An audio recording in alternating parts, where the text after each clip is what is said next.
আসসালামু আলাইকুম রহমতুল্লাহি ওবরাকাতুহ। প্রিয় ভিউয়ার্স, সকলে কেমন আছেন? আশা করি ভালো আছেন। আজকে আরও একটি ভিডিও নিয়ে আসলাম আপনাদের মাঝে। আজকে জানবো ব্যাংকের চাকরি ব্যাংকের চাকরি টাকা হারাম নাকি হালাল, এ বিষয়ে জানবো। তাছাড়া ব্যাংকের লেনদেন, সুদ জানেন তো সবাই। তো এ বিষয় নিয়ে বক্তব্য শুনে আসি শেখ আহমদুল্লাহ হুজুরের। চলুন শুনে আসা যাক। সবাই জানি যে সুদের সাথে সম্পৃক্ত সব কাজই হারাম। এর জন্য ব্যাংকের চাকরিকে হারাম উপার্জন বলা হয়ে থাকে। আমার প্রশ্ন হচ্ছে, যদি চাকরি করা হারাম হয়ে থাকে তবে ব্যাংকে অ্যাকাউন্ট করে টাকা রাখা কি হারাম হবে না?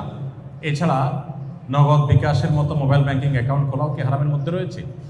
দেখুন, এই প্রশ্নের উত্তর হলো যে সুদ ইসলামের সবচেয়ে ভয়াবহ অপরাধ।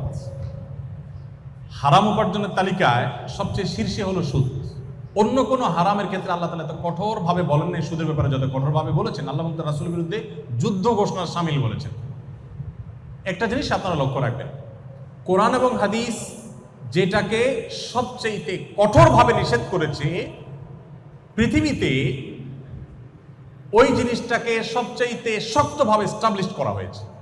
প্রত্যেকটা ক্ষেত্রে আপনি মিলিয়ে নিতে পারেন। সুদের ক্ষেত্রে যদি আপনি বলেন, গোটা পৃথিবী আজ দাঁড়িয়ে আছে সুদের উপরে। গোটা পৃথিবীর অর্থনীতি দাঁড়িয়ে আছে সুদের উপরে। ইসলাম যেটাকে সবচেয়ে কঠিন করেছে, শক্ত অপরাধ চিহ্নিত করেছে, কারণ আল্লাহ জানেন মানুষ কোনটাতে বিপদে পড়বে। ইসলাম এর এই নিষিদ্ধ বিষয়টা সবচেয়ে অবধারিত জিনিসে পরিণত করা হয়েছে। যাই হোক, তো এই জন্য এই অপরাধগুলো থেকে আমাদের বেঁচে থাকার চেষ্টা করতে হবে। আপনি দেখবেন, পুরুষদের জন্য টাকনুর নিচে কাপড় পরা হারাম, আবার হাঁটুর উপরে অর্থাৎ রান উন্মুক্ত রাখা হারাম। এখন আমাদের সভ্যতা এমনভাবে নির্মাণ করা হয়েছে, এগুলোর পেছনে শয়তান কাজ করে। শয়তান সম্পর্কে কোনো অনেক আলোচনা আছে, আমরা শয়তানকে দেখি না, কিন্তু সে তার দোষক দিয়ে কাজ করায়। পৃথিবীর সভ্যতার যারা নিয়ন্ত্রক, যারা পৃথিবীর সভ্যতাকে নিয়ন্ত্রণ করছেন, তারা দেখবেন ইসলাম যেহেতু বলেছে পুরুষের জন্য টাকনুর নিচে পোশাক পরতে হবে, টাকনুর উপরে পোশাক পরতে হবে অথবা হাঁটুর নিচে, এই দুইটা মাঝখানে থাকতে হবে। এই জন্য দেখবেন এখন স্টাইল হলো হয় টাকনুর নিচে আর না হলে হাঁটুর উপরে, হয় হাফ প্যান্ট আর না হলে একেবারে টাকনুর নিচে যাও ফুল প্যান্ট, মাঝখানে থাকবে না।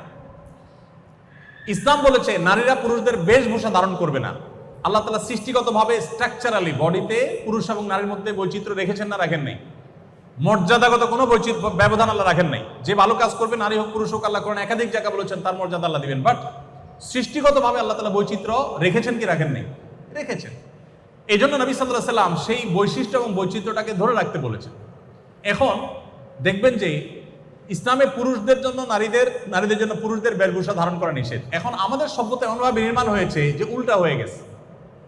মেয়েরা দেখবেন তাদের পাজামাগুলো তৈরি হয় এমনভাবে যাতে টাকনুর উপরে থাকে, প্লাজো, বিভিন্ন রকমের ধুতি পাজামা, নানা রকমের পাজামা তৈরি হচ্ছে এখন নতুন নতুন। এরপরে দেখেন মেয়েদের নিজেদের সম্ভ্রম রক্ষার জন্য, তাদের প্রাইভেসি রক্ষার জন্য, ব্যক্তিত্বের পরিচায়ক হিসাবে তাদেরকে শালীন পোশাক, পুরুষদেরকেও বটে মহিলাদেরকে তাদের মতো করে শালীন পোশাক করতে বলেছে। তারই অংশ হিসাবে ওড়না পরা, এটা কোরআনের একটা বিশেষ নির্দেশনা। ওড়না পরা, কোরআনের ভাষায় সেটাকে জিলবাব বলা হয়েছে, মাথার কাপড় টেনে দেওয়া।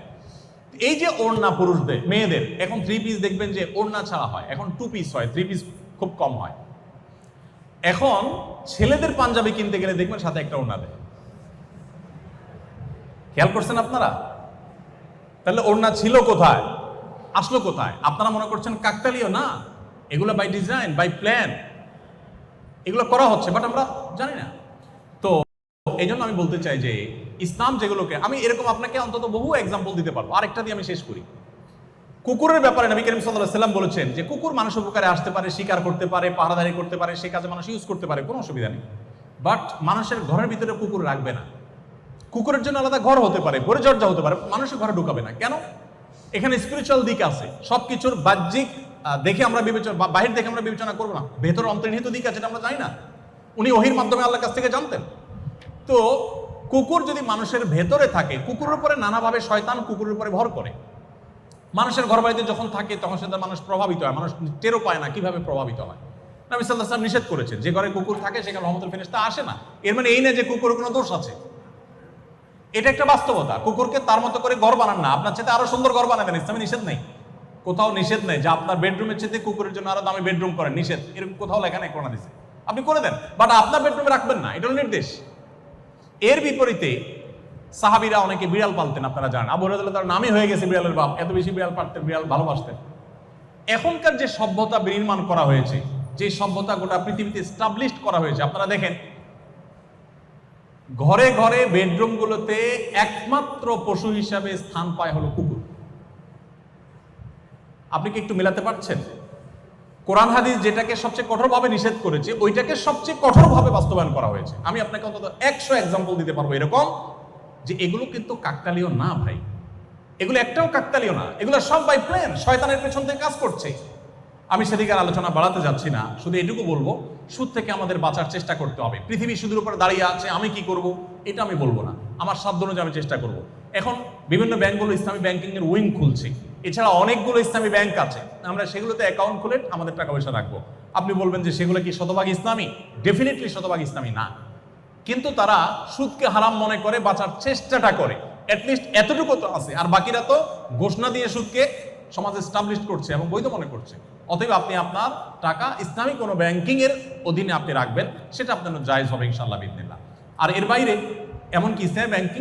তো ভিউয়ার্স, শুনলেন তো, এতে কি বুঝলেন আপনারা? আমার খুবই ভালো লেগেছে বক্তব্যটা।